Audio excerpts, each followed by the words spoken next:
Setting के ऊपर आने के बाद सबसे पहले आप आए टेम्पलेट्स और टैब्स के ऊपर, ठीक है। और यहाँ पर आके आप एडिट करके, अगर आप ई कॉमर्स बिजनेस के लिए काम कर रहे हैं तो यहाँ पर आप जो टेम्पलेट है वो सेलेक्ट करेंगे शॉपिंग, क्योंकि आपको ये शॉप का टैब चाहिए। अप्लाई टेम्पलेट करेंगे। अप्लाई टेम्पलेट करेंगे तो आपके पास ये टैब्स आपको यहाँ पर शो हो रहे हैं, ठीक है।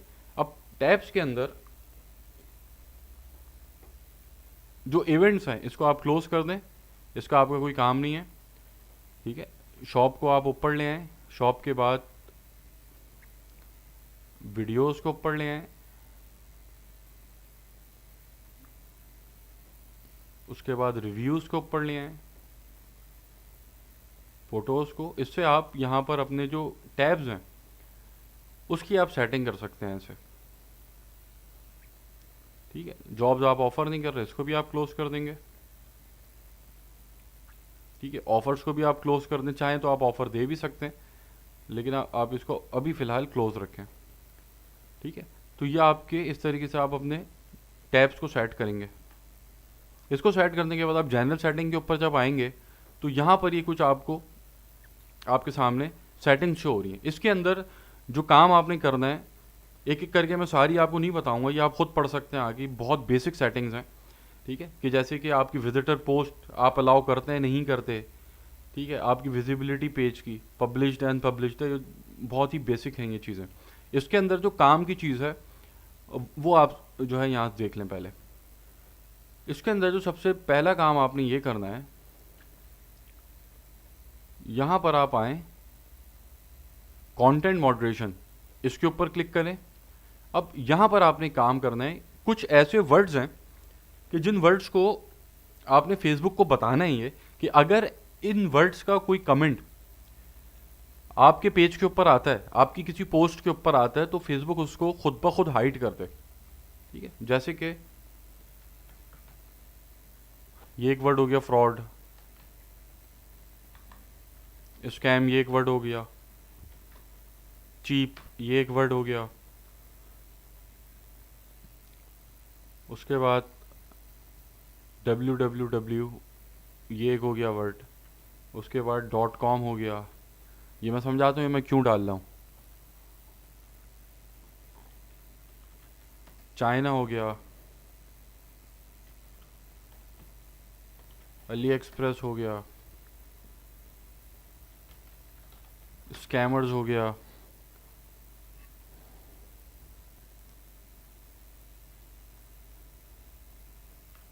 लो हो गया। अब इस तरीके के वर्ड्स आपने यहाँ पर डाल के फेसबुक को ये बताना है कि अगर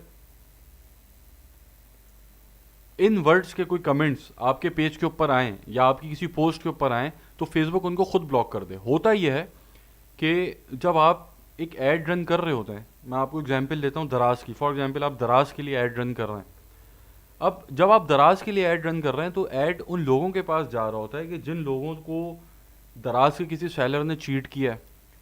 अब जब वो लोग आपका वो ऐड देखते हैं तो उनको नहीं पता कि आप कोई और सेलर हैं, आप कौन हैं, ठीक है। वो सिर्फ दराज देखेंगे, वो आपके नीचे पोस्ट के ऊपर जाएंगे, आपके ऐड के ऊपर जाएंगे नीचे और फ्रॉड लिख देंगे, स्कैम लिख देंगे, इस टाइप के वर्ड्स लिखते हैं।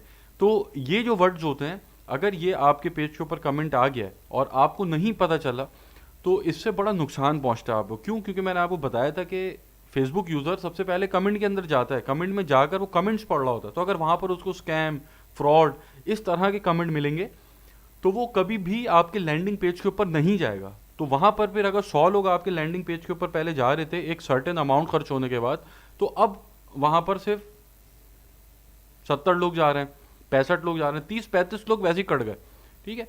उसके बाद लोग जो है फालतू के लिंक शेयर कर रहे होते हैं, ठीक है। तो वो लिंक शेयर ना करें उल्टे सीधे।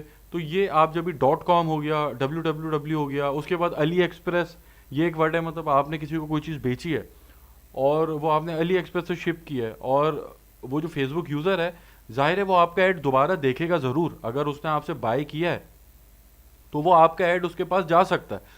तो जब आपका ऐड वो देखेगा और अगर वो आपकी जो आपने उसको चीज़ बेची है उससे उसने आपसे रिफ़ंड नहीं लिया, लेकिन वो आपकी क्वालिटी से सहमत नहीं है, तो वो हो सकता है नीचे कोई ऐसा आपके लिए कमेंट लिख दे कि ये तो भाई अली एक्सप्रेस की प्रोडक्ट थी, ठीक है। तो ये आपने कुछ वर्ड्स हैं, ये अभी मैंने सिर्फ इतने से डाले हैं, आप अपने दिमाग से सोच के जितने ज़्यादा वर्ड्स हो सकते हैं आप यहाँ पर डालिएगा, ताकि फेसबुक खुद ही अपने एंड से हाइड कर दे उसको, ठीक है। उसके बाद ये एक फ़िल्टर है, प्रोफेनिटी फ़िल्टर, ठीक है। इसको आप ऑन कर दें कि अगर कोई उल्टा सीधा वर्ड अंग्रेज़ी के अंदर लिखेगा आपकी पोस्ट के ऊपर तो फेसबुक उसको भी हाइड कर देगा। उसके बाद जो अगली यहाँ पर आपने सेटिंग करनी है वो रैंकिंग करनी कमेंट्स की।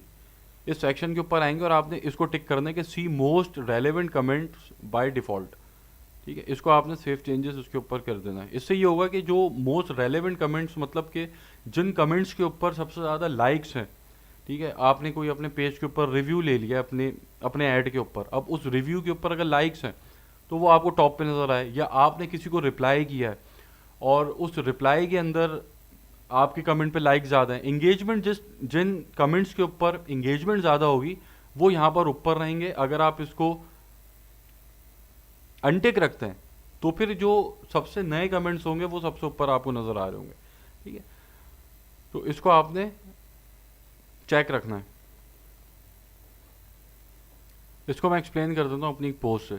अब जैसे ये एक पोस्ट है, ठीक है, अब यहाँ पर मोस्ट रेलेवेंट खुद सेलेक्ट हुआ है, तो मतलब ऐसे कमेंट्स है जिसके ऊपर इंगेजमेंट ज़्यादा है वो टॉप पे नज़र आ रहे होंगे। बनिस्बत इसके अगर मैं इसको अनटिक रखता हूँ, अगर मैं इसको अनचेक रखता हूँ तो यहाँ पर फिर क्या होगा, ऐसे कमेंट्स ऊपर आएंगे कि जो बिल्कुल नए कमेंट्स हैं, जैसे कि ये रहे कमेंट, ठीक है, ये अगर अभी फ़ौरन पोस्ट हुआ है तो टॉप पे शो होना शुरू हो जाएगा। अब मैं नहीं चाहता कि ऐसा कोई कमेंट टॉप के ऊपर शो हो, ठीक है, क्योंकि मुझे पता है कि जो फेसबुक यूज़र ये मेरा ऐड देख रहा है उसने कमेंट्स के अंदर जाना है, और अगर वो कमेंट्स में जाए तो मैं ये चाहता हूँ कि वो ऐसे कमेंट्स को देखे कि जिससे कन्वर्जन रेट बढ़े, ना कि ऐसे कमेंट्स को कि जिसके अंदर जो लोगों ने लिंक डाले हुए हैं या फिर लोग प्राइस पूछ रहे हैं या इंटरेस्टेड लिखा हुआ है।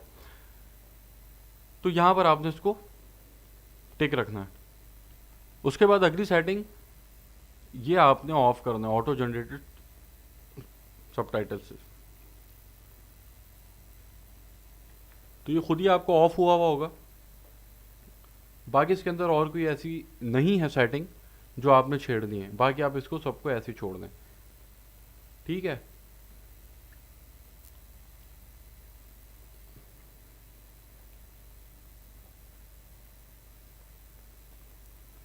उसके बाद आप लोग आ जाए मैसेजिंग के ऊपर।